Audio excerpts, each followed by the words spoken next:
જ્ઞાતિ બંધુઓ તો એમનો આવકાર્ય છે. જે કામ કરી શકે એવા હોય, જ્ઞાતિ તરફે એમનો લગાવ હોય અને એમને લાગવું જોઈએ કે હું જ્ઞાતિ તરફની કામ કરું અને સમાજમાં કંઈ ઉપયોગી થવું, તેવા નવીન કારોબારી પણ આપણે લેવા માટે સક્ષમ છીએ.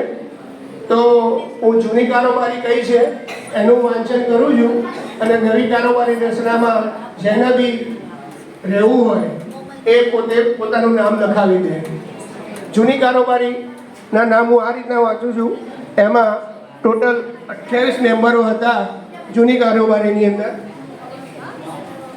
મહેન્દ્રભાઈજી Kansara, Jayantbhai K Kansara, Kiritbhai C Kansara, Pradipbhai G Kansara, Yagneshbhai A Kansara, Bharatbhai C Kansara, Ashishbhai S Kansara, Atulbhai N Kansara, Shri Devanshubhai J Kansara, Shri Nirav R Kansara, Shri Nischal R Kansara, Shri Rakesh R Kansara, Shri Vinaykumar G Kansara, Shri Viralkumar R Kansara, Shri Dipenbhai B Kansara, Shri Jigneshbhai S Kansara, Shri Tejalben B Kansara, Shri Hardikbhai M Kansara, Shrimati Niraliben S Kansara, Shri Iren S Kansara, Shri Rahulbhai D Kansara, Jigneshbhai D Kansara, Smit V Kansara, Himanshu S Kansara, Vinodbhai G Kansara, Ketanbhai C Kansara, Nimesh Kumar N Kansara અને ભગીરથ બી આર કંસારા.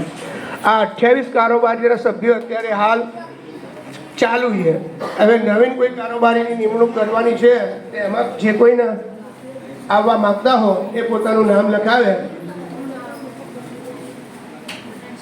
અને આપણી 28ની કારોબારીની છે.